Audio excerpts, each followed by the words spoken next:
के पुण्यार्जक हैं विद्या अरह गुरु भक्त परिवार, कृष्णा नगर, दिल्ली। श्री राजेश कुमार जैन, श्रीमती अंजना जैन, बेटी अंजलि जैन, सुपुत्र राहुल कुमार जैन, श्रीमती अर्चना जैन, पौत्र तीर्थ जैन, पौत्री तिथि जैन, बेटी दामाद श्रीमती रागिनी डॉक्टर पूर्वेश राज। प्रतिष्ठान राजेश क्लॉथ स्टोर, शाहपुरा, भिटौनी, जिला जबलपुर, मध्य प्रदेश। आयोजक एवं निवेदक विद्या अरह चातुर्मास समिति, प्रताप नगर, सेक्टर 8, जयपुर एवं श्री शांतिनाथ दिगंबर जैन मंदिर, प्रताप नगर, सेक्टर 8, जयपुर। बोलिए पंच परमेश्वरी भगवान की, भगवान महावीर स्वामी की जय, अहिंसा परमो धर्म की, 10 लक्षण धर्म की, उत्तम आकिंचन धर्म की, परम पूज्य आचार्य गुरु श्री विद्यासागर जी महाराज की, परम पूज्य आचार्य श्री समय सागर जी महाराज। आज आप सभी ने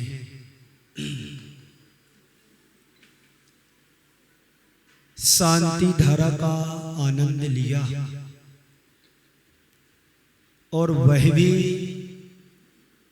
आज कुछ हटकर।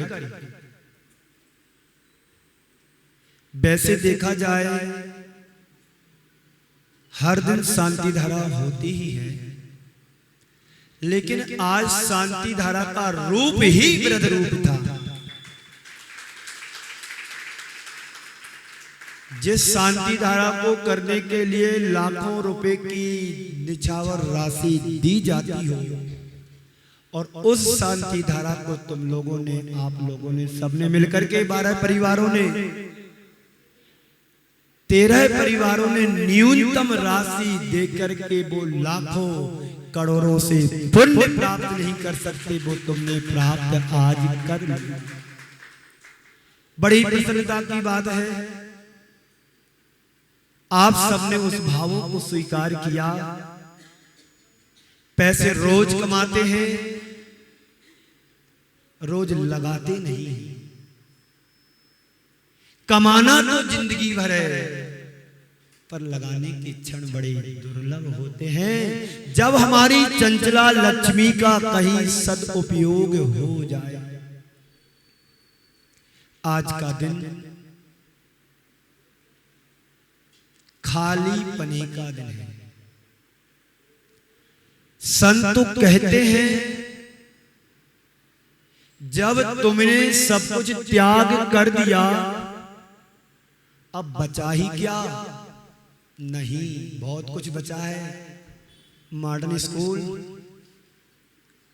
क्या नाम, राजकुमार जी छाबड़ा, मारोठ वाले, जब तुमने दे दिया, त्याग कर दिया, अब क्या तुम्हारे पास बचा खाली करने के लिए? देने के बाद भी व्यक्ति के पास बहुत कुछ बचता है। एक शब्द में बोलो, बस मेरा मेरा मेरा मेरा मेरा मेरा, और अंत में मरा। जो मेरे पन का भाव है उसका त्याग करो। तुम्हारे पास कुछ भी नहीं है जो तुम त्याग कर सको। क्या है मेरे पास? जो कुछ भी है तुमने अपने मन में एक भावना, धारणा बना ली कि ये मेरा है। देने के बाद भी कह रहे हैं कि मैंने दिया, मैंने दिया, मैंने दिया, मैंने दिया, मैंने दिया। क्यों राजकुमार जी, तुम्हारा था क्या कि जो तुमने दिया है? सौगानी जी, कुछ भी इस धरा पर मेरा नहीं है। एकमात्र मेरी आत्मा के अलावा एक परमाणु मात्र भी मेरा नहीं है यहाँ।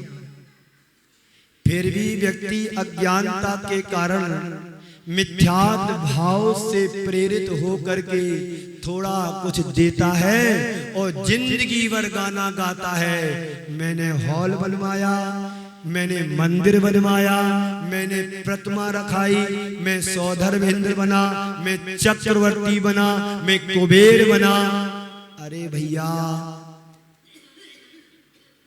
तुम्हारे पास था क्या ही कि तुमने जो दिया है? जो तुम्हारे पास है तुम उसको दे नहीं सकते हो, और जो तुम्हारे पास है वो तुम्हारा नहीं है, तुम्हारे पास है। बात समझ में आई? आपसे इतना ही कहना चाहता हूं कि संसार से पार यदि उतरना चाहते हो तो खुद को खाली कर दो। क्या सुना? संसार सागर से पार होना चाहते हो तो खुद को खाली करो, और इस खालीपन का नाम ही आकिंचन धर्म कहा है। ना किंचनम इति आकिंचनम, मेरा कुछ भी नहीं है। ये शरीर भी जब अपना नहीं है तो पर पदार्थ जो स्पष्ट रूप से दिखाई दे रहा है वो मेरा कैसे हो सकता है? महाराज तुम्हारे लिए क्या पता कि मेरा नहीं और किसका है। मैं सारी जिंदगी पसीना बहाते बहाते मेहनत करते करते निकल गई, तब कहीं जोड़ पाया हूं, और आप आए आज 1 घंटे के लिए और व्याख्यान देकर के चले गए कि मेरा कुछ भी नहीं है। क्या महाराज आप होश में बोल रहे हो कि बेहोश में कह रहे हो? मैं पुनः कहता हूं, मैं होश में ही बोल रहा हूं। इस संसार में एक परमाणु मात्र भी मेरा, जब मेरा अपना शरीर नहीं है, इसकी पहचान करो कि मेरा है क्या। संत कहते हैं ईगो में सास दो आधा, दंसण नाण लकड़ो, शेषा में बाईरा भाबा, सब्बे संयोग लखना। संसार में एकमात्र मेरी आत्मा है, इसके अलावा जितना भी पर पदार्थ वस्तु है ये संयोग से तुम्हारे पास है पर तुम्हारे नहीं है। इस बात पर जो विश्वास करता है वही अपने आप को आकिंचन धर्म का पालन कर पाता है, और जो आकिंचन धर्म का पालन करता है वही सिद्धों की श्रेणी में स्थान पा पाता है। सिद्धों की आराधना तो तुम लोग खूब करते हो, सिद्धों की चर्चा भी कर लेते हो कभी कभार, पर खुद को सिद्ध बनाने का प्रयत्न कभी किया? जब तक परिचय को जोड़ करके रखोगे कभी सिद्ध बनने का भाव ही नहीं आएगा। बनना तो बहुत दूर की बात है, बनना तो अरे भाव ही नहीं आएगा। तो इसी खालीपन का नाम आकिंचन, कुछ भी किंचित मात्र भी मेरा नहीं है। आकिंचन धर्म के 4 शब्द, खालीपन, खुलापन, खालीपन, खुलापन, भरापन, भारीपन। जो खाली होता है एकदम खुला होता है, जो भरा होता है वो भारी होता है। अनुभव आपका होगा, जब आप पानी की बाल्टी उठाते हैं तो भारी लगती है, और जब बाल्टी खाली हो जाती है तो खुली और खाली दिखती है, वजन लेस हो जाती, वेट लेस हो जाती है। तो आकिंचन का मतलब है खाली हो जाना, बाहर से नहीं, इनर कनेक्शन से भी खाली होना। खाली होने का अभिप्राय क्या है? जब तक सब कुछ त्याग दिया फिर उसके बाद क्या बचा तुम्हारे पास? सर्वस्व को त्यागने के बाद क्या बचा? निश्चित रूप से बाहर से त्यागने के बाद भी कुछ शेष नहीं बचता है। लेकिन संत कहते हैं सब कुछ त्याग देने के बाद भी बहुत कुछ बच जाता है। जिसे आपने जोड़ा था वही यहां पर बचा है। बाहर का त्याग पर्याप्त नहीं है, भीतर के त्याग की भी बात हमारे आचार्यों ने की है। और जब तक तुम भीतर से खाली नहीं होगे तब तक जीवन में आनंद की अनुभूति भी नहीं आएगी। आगे चलूं। आकिंचन बहुत उच्च भूमिका की बात कहता है। जो तुमने कुछ भी दान के रूप में दिया है, इससे 100 गुना 1000 गुना तो तुम्हारे घर में पड़ा है। माना कि किसी को 75,000 सैलरी पेंशन के रूप में आती है और उसमें उसने से 10-11 हजार 10 दिन में दे दिए, तो क्या दिया? 1 महीने की सैलरी भी नहीं दी। और कहते हैं हमने ये दे दिया, हमने वो दे दिया, हमने ये कर दिया, हमने वो कर दिया। सारे जिंदगी भर गाना गाएगा, मैंने ये दिया था, मैंने वो दिया था, मंदिर में झाड़ी दी थी, मंदिर में कलश दिया था, मंदिर में पांडुसला दी थी, मंदिर में दान दिया था, मंदिर में ये किया, मंदिर में वो किया। पर आपका था क्या कि जो तुमने किया? मेरा कुछ भी नहीं है। इस अनुभूति का नाम आकिंचन धर्म है। समझ में आ रही बात? बोलो। हाँ, अभी आप लोग यहां पर बैठे हैं, किसी के पास कुछ भी नहीं है, मात्र धोती दुपट्टा पहन करके बैठे हुए हैं। पर आपकी मान्यता में क्या है कि हम करोड़पति हैं। कोई करोड़पति है, कोई लखपति है, कोई हजारपति है और कोई सिंगलपति भी है। ये तुम्हारी मान्यता ही तुम्हारे लिए दुखी करती है कि मैं करोड़पति हूं, मैं लखपति हूं, मैं हजारपति हूं और आपकी जेब में 1 रुपया भी अभी नहीं है क्या किसी के जेब में? लेकिन फिर भी तुम्हारा मोह ममता ममत्व भाव जुड़ा है कि मैं करोड़पति हूं, मैं लखपति हूं, मैं हजारपति हूं, मेरे पास धन है, मेरे पास वैभव है, मेरे पास मकान है, मेरे पास सब है। पर तुम्हारे पुण्य से तुम्हारे पास है, पर ध्यान रखना तुम्हारा कुछ भी उसमें से नहीं।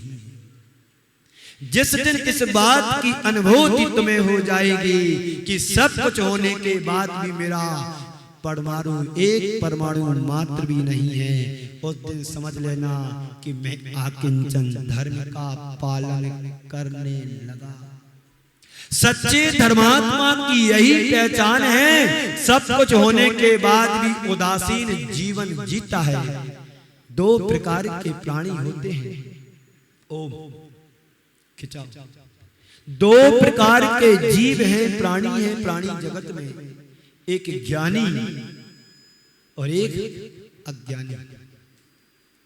ज्ञानी संसार में रहता है और अज्ञानी के अंदर संसार बसता है। बहुत अंतर है जमीन आसमान का। ज्ञानी संसार में रहना पड़ रहा है और अज्ञानी के अंदर संसार बसा है, यानी संसार उसके अंदर भर गया। यही एक ज्ञानी और अज्ञानी की पहचान है। ज्ञानी सम्यक दृष्टि होता है और अज्ञानी मिथ्या दृष्टि होता है। और जो मिथ्या दृष्टि होता है वह मोह के संसार में भटकता है, और जो ज्ञानी होता है संसार सागर से सम्यक की नाव से सवार होकर के पार हो जाता है। आकिंचन की अनुभूति वही कर सकता है जिसे अपने आत्मा के स्वरूप का भान हो जाता है। त्याग बहुत उच्च साधना है। लोग त्याग भी 2 प्रकार से करते हैं। एक में पर को त्यागते हैं और पर वस्तुओं को अपना मान करके त्यागा है। मैंने त्यागा, मैंने दान दिया, मैंने अपना इतना रुपया इस कार्य में लगा दिया, और इस भाव से यदि मैं नहीं देता तो कुछ होता भी नहीं। यही अहंकार तुम्हारे लिए संसार में भटकाने वाला होता है। पर संत कहते हैं तुमने जो लगाया वो तुम्हारा था ही नहीं। लेकिन भाव क्या रहता है हमारा कि मैंने लगाया, मैंने किया, मैंने दिया, मैंने लिया, एक सब किया। ये जहां पर मेरेपन की बात आ जाती है वहां पर सब मटिया मैल हो जाता है। माना कि संपत्ति तुम्हारे पास है, तुम्हारे पास जो संपत्ति है वह तुम्हारी है, तो उस संपत्ति को अपने हिसाब से मेंटेन भी तुम करते हो कि नहीं करते? बोलो, करते हैं ना? दावा करो कि जैसा मैं चाहूंगा वैसा ही होगा। इस संपत्ति सदैव बनी रहेगी, स्थायी बनी रहेगी तुम्हारे पास। क्या करो दावा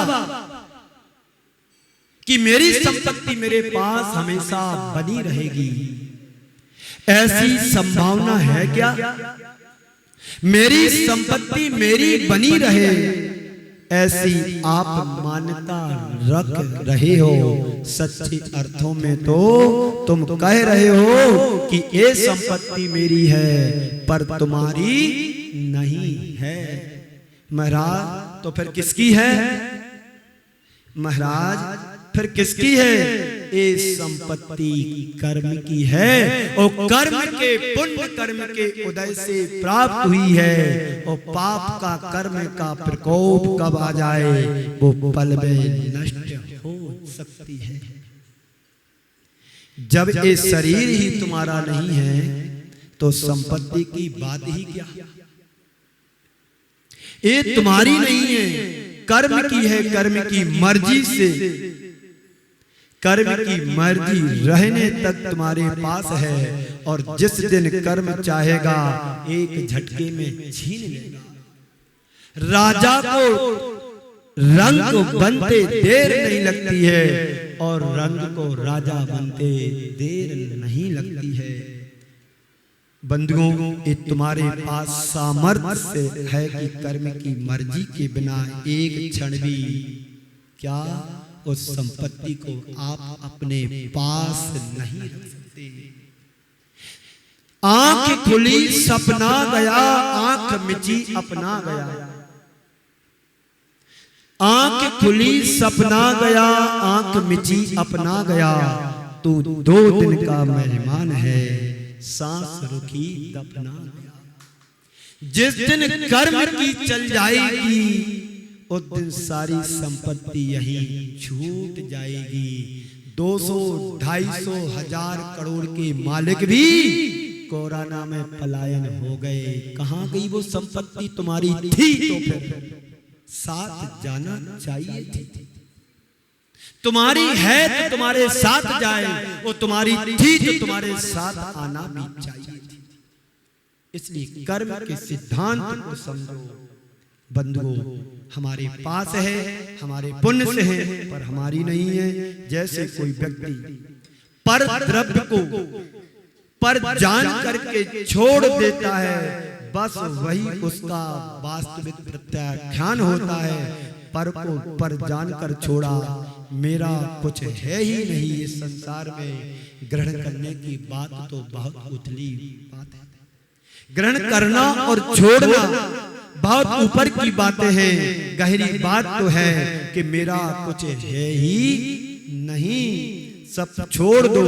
आकिंचन यानी भीतर बाहर से खाली हो जाने का नाम आकिंचन है। जब खाली हो जाओगे तो निश्चिंत हो जाओगे, फिर तुम्हें डर नहीं लगेगा कि मेरे पास कुछ है भी।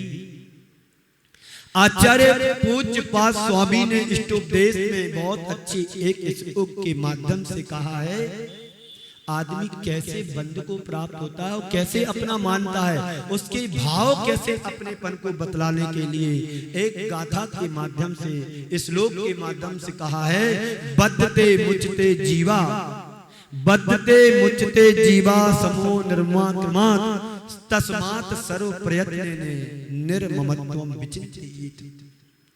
ये जीव ममता के कारण बंधन को प्राप्त होता है। ये मेरा मकान, ये मेरी दुकान, ये मेरी फैक्ट्री, ये मेरा घर, ये मेरी गाड़ी, ये मेरा सब कुछ मेरा मेरा, इस ममत्व भाव के कारण वो बंध को प्राप्त होता है और निर्ममत्व से मुक्त होता है। इसलिए यदि तुम्हारे मन में मुक्ति की अभिलाषा हो तो सर्व प्रयत्नों से निर्ममत्व भाव को प्राप्त करो। ममता यानी आसक्ति चार चीजों से होती है व्यक्ति के जीवन में। नंबर 1 शरीर से आसक्ति होती है व्यक्ति की। नंबर 2 व्यक्ति की आसक्ति धन संपदा से होती है। नंबर 3 व्यक्ति की आसक्ति वस्तुओं से होती है। और नंबर 4 व्यक्ति की आसक्ति सगे संबंधियों से होती है। तो नंबर 1 शरीर से, नंबर 2 संपत्ति से, नंबर 3 सामग्री से और नंबर 4 संबंधियों से। इन 4 से व्यक्ति निरंतर आसक्ति से जुड़ा रहता है। व्यक्ति दुनिया को छोड़ देगा और छोड़ने को तैयार हो जाता है, लेकिन व्यक्ति बुराइयों को छोड़ने के लिए तैयार नहीं होता है। बंधुओं, तुम्हारे जीवन का निधन हो उसके पहले धन को धन कर लो, नहीं तो निधन तो होना ही होना है।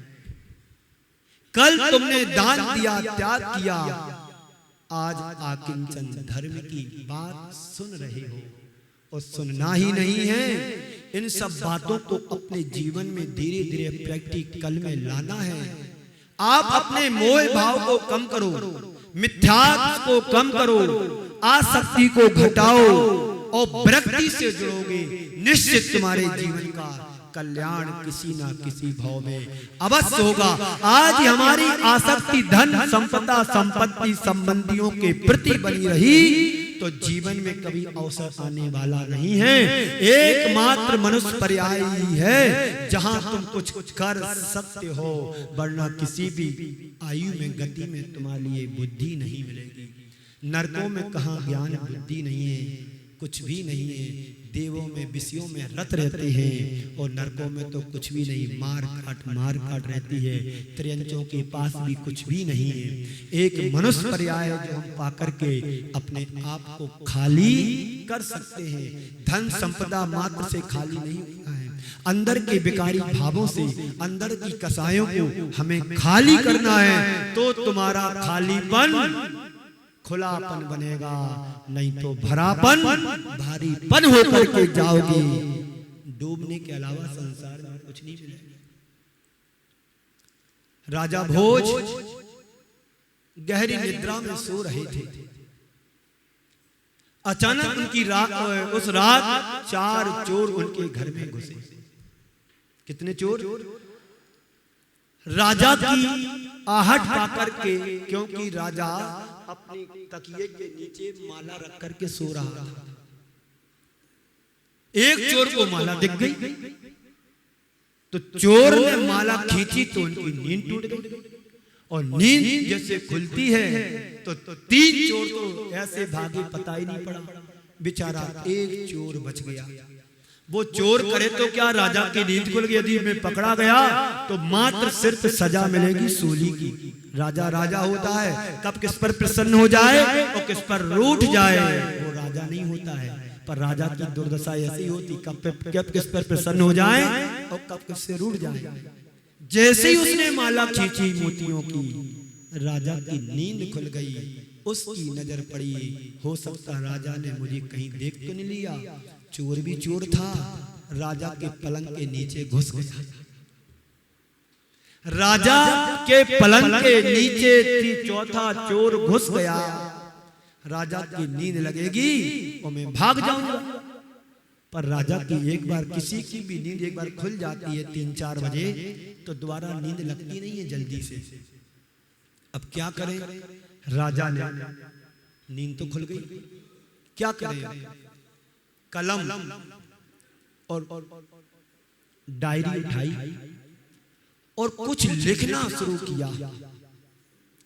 राजा ने लिखते लिखते 3 चरण बना लिए।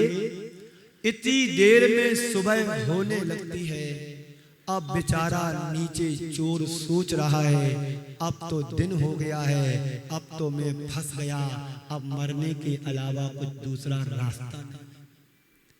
पर सुनो आगे, राजा ने 3 चरण बना लिए। चेतो हरा युवतः सुहृदयोनुकूलः सद बांधवा प्रणय गर्भ ग्रस्य भृत्या गर्जन्ति दंति नह वाश्च पलास तुरंग। राजा ने 3 चरण बना लिए, पर राजा 4था चरण नहीं लिख पा रहा। राजा 4था चरण नहीं लिख पा रहा। चोर तो चोर था, पर ज्ञानी भी था। अब यदि वो ज्ञानी बोलता है तो पकड़ा जाऊंगा, पर उसने सोचा राजा ने तो घोषणा की है रोज की तरह जो अच्छे से अच्छी कविता बना करके लाता है उसे 1 लाख स्वर्ण मुद्राएं दी जाती हैं। राजा के दरबार में लाइन लगी रहती थी कि जो अच्छी कविता लाए लिख करके बना करके और राजा को सुनाएगा उसके लिए 1 लाख स्वर्ण मुद्राएं मिलेंगी। तो इसने सोचा बुद्धि चल गई चोर की भी समय पे। राजा ने 3 चरण बना लिए और 1 चरण में बनाऊंगा, कम से कम 25,000 स्वर्ण मुद्राएं तो मिलेंगी और फांसी लगेगी तो लग जाएगी, पर स्वर्ण मुद्राएं तो मिल जाएंगी। तो बेचारा बोलता है नीचे से, सम्मीलते नयन योर ही, सम्मीलते नयन योर नहीं किंचित दस्ती। मतलब आंख बंद होते ही सब छूट जाता है। आंख मिची अपना गया, आंख खुली सपना गया, तू 2 दिन का मेहमान है सांस की। मतलब क्या हुआ? राजा बोध ने जो 3 चरण बनाए तो उसका अर्थ क्या है?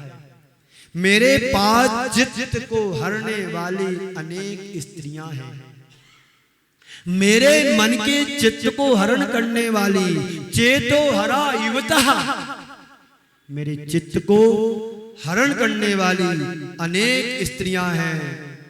सुहृदोनुकूला, और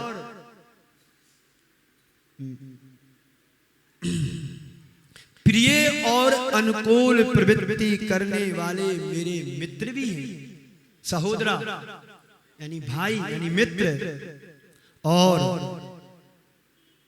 आज्ञाकारी भृत्य हैं, नौकर चाकर, और मेरे द्वार पर मंदोन्मद गर्जन्ति, गर्जना करने वाले हाथी भी हैं, और चंचल चपलान तुरंगा, तुरंगा यानी पंडित जी साहब, घोड़े हिननाने वाले कैसे हैं? चंचल घोड़े हिनहिनाते रहते हैं, परंतु चोर के चतुर्थ चरण ने मेरे जीवन के अंदर की आंख को खोल दिया। क्या कहा? आंख बंद होने जाने पर, मर जाने पर कुछ भी मेरा नहीं है। सम्मीलते नयन योर नहीं किंचित दस्ती।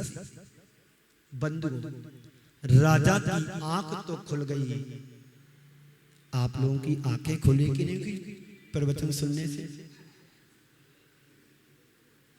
राजा ने सबको छोड़ करके दिगंबरी दीक्षा को धारण करके अपना कल्याण कर लिया, और हम सब लोग प्रति वर्ष पर्युषण पर्व ही नहीं मनाते, एक एक धर्म की व्याख्या सुन करके फिर वहीं रम जाते जहां रमण करते हो अपने आप में। बंधु, हम सब ने जीवन पाया है भोग भोगने के लिए नहीं, योग से योग मिलाकर के संयोग की बात करने। योग बना है, संयोग बना है, जीवन को खाली करना है और खुले मन से जीवन जीना है। भरोगे क्या होगा? दब जाओगे भार से। निर्भर बनो। बंधु, एक व्यक्ति का किसी महानगर के चौराहे पर एक मकान था। 4 मंजिला मकान था। बीच चौराहे पर उस मकान में अचानक किसी कारण से आग लग जाती है। आग की लपटों से मकान धू धू धू करके जल रहा है और वह मकान मालिक मकान को देख करके रो रहा है। तभी उसका मित्र आता है, भाई तुम क्यों रो रहे हो? इस मकान का सौदा हो गया।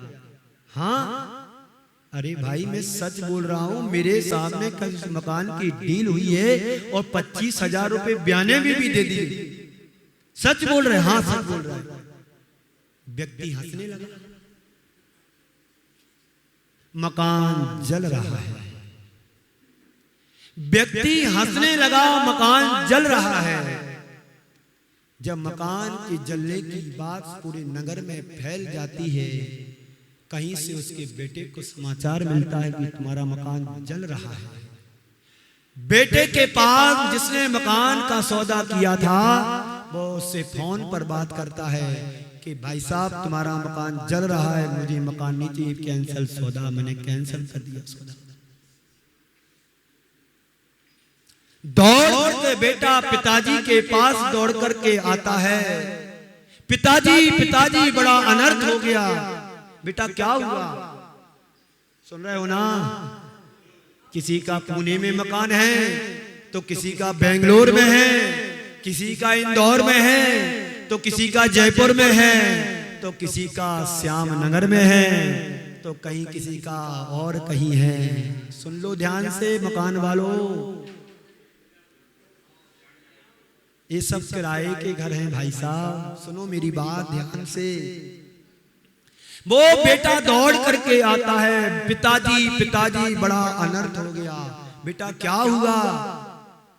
मकान का सौदा कैंसिल हो गया। हाँ, अभी अभी फोन आया बाबूजी का कि तुम्हारे मकान में आग लग चुकी, अब मुझे मकान नहीं चाहिए, कि सौदा कैंसिल।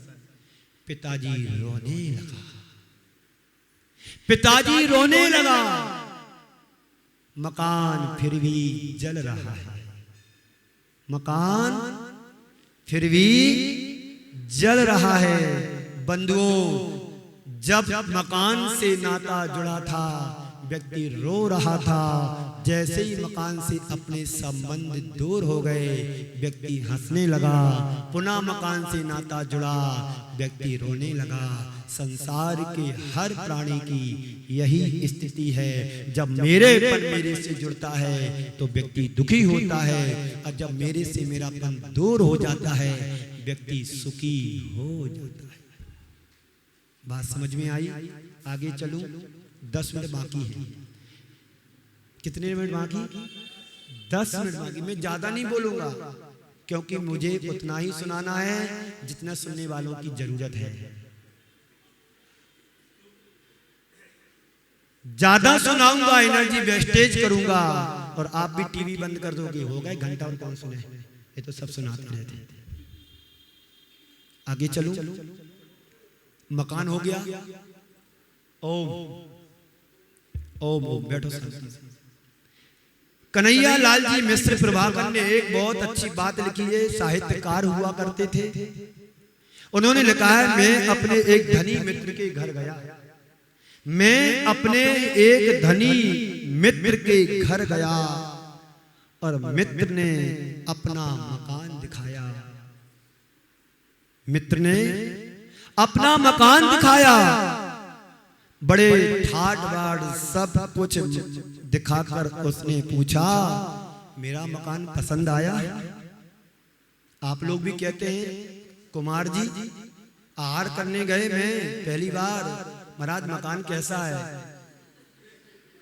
मैंने कहा बहुत अच्छा है। अब सुनिए आगे की बात, क्या अच्छा है। मित्र ने कहा, अपने मित्र से पूछा, क्यों मेरा मकान पसंद आया? मैंने कहा, हाँ बहुत अच्छा है। पर तभी मुझे लगा कि मेरे इस उत्तर से मकान मुस्कुरा रहा है। तभी मुझे लगा कि मेरे इस उत्तर से मकान मुस्कुरा रहा है और उसकी मुस्कुराहट में मिठास नहीं, व्यंग है। कभी मकान हंसता है, पर कहानी तो कहानी है, पर समझने की है। जिस दिन तुम कहानी को कहानी समझ करके समझ जाओगे बंधुओं, उस दिन जीवन का उत्थान निश्चित तय हो जाएगा। मैंने पूछा, क्यों जी, तुम क्यों हंसे? मकान बोला, बस यूं ही तुम्हारे मित्र की बात को सुनकर हंसी आ गई। इसमें हंसने की बात क्या? मकान कहता है, इसमें हंसने की बात क्या? अरे इसमें हंसने के सिवाय और ही बात क्या है? इसमें हंसने के सिवाय और ही बात क्या है?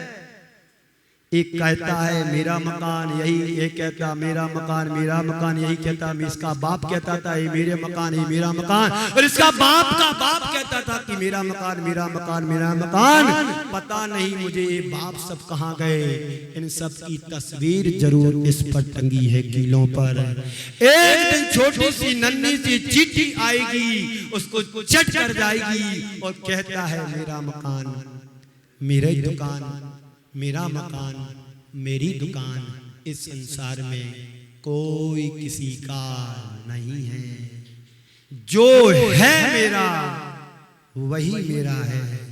बाकी स्पष्ट रूप से जो पर पदार्थ हैं संयोग से तुम्हें मिले हैं, संयोग बस है। जिस दिन तुम्हारा वियोग होगा सब संयोग यही छूट जाएगा। इस कार्यक्रम के पुण्यार्जक थे विद्या अरह गुरु भक्त परिवार, कृष्णा नगर, दिल्ली। श्री राजेश कुमार जैन, श्रीमती अंजना जैन, बेटी अंजलि जैन, सुपुत्र राहुल कुमार जैन, श्रीमती अर्चना जैन, पौत्र तीर्थ जैन, पौत्री तिथि जैन, बेटी दामाद श्रीमती रागिनी, डॉक्टर पूर्वेश राज। प्रतिष्ठान राजेश क्लॉथ स्टोर, शाहपुरा, भिटौनी, जिला जबलपुर, मध्य प्रदेश। आयोजक एवं निवेदक विद्या अरह चातुर्मास समिति, प्रताप नगर, सेक्टर 8, जयपुर, एवं श्री शांतिनाथ दिगंबर जैन मंदिर, प्रताप नगर, सेक्टर 8, जयपुर।